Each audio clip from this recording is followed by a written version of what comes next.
யாரும் சமைச்சவர்கள் இல்லை இல்லை நாம நினைச்சிடக்கூடாது.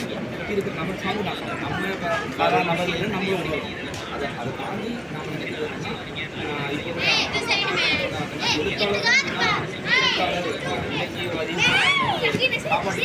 போடுவாங்க நம்ம வந்து அவங்களை காப்பாற்றாத புது உதவி அந்த உதவி இனிமேல் இருக்காது. இன்னைக்கு தமிழ்நாடு தழுவி இந்த மாதிரி நிகழ்வுகள் நடக்க ஆரம்பிச்சு.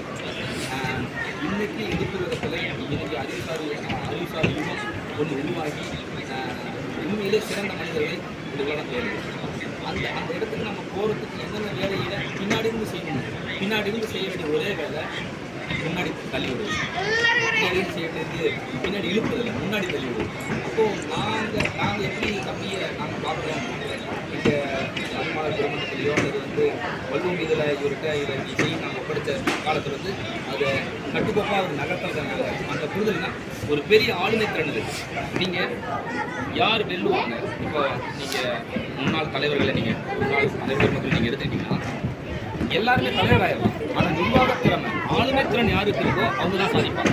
இப்போ ஒரு தனிநபருக்கு திறமை இருந்து நிர்வாகத்திறமை ஆளுமை இல்லாமல் போனால் அவங்க தோற்று போவாங்க.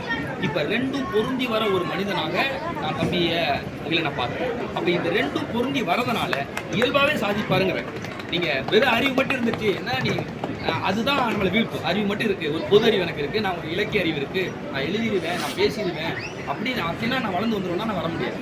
அதை தாண்டி ஒரு நிர்வாக அறிவு நிர்வாக மேலாண்மை இருக்குது. அந்த நிர்வாக மேலாண்மை உட்பட எல்லாமே நம்பிக்கை இருக்கிறதுனால உறுதியாக இன்னைக்கு இந்த வார்த்தை இந்த இடத்துல இவ்வளோ பெரிய அரங்க நம்ம பதிவு செய்கிறது என்னன்னா வரலாற்றில் ஒரு தவிர்க்க முடியாத ஒரு பேராற்றல் மிக்க எழுத்தாளராக சிந்தனாவாதியாக தம்பி வந்து நிற்பாருங்கிறதுல எனக்கு எந்த மாற்று கருத்தும் இல்லை. உங்களுக்கும் அந்த உணர்வு வளர்வாங்க.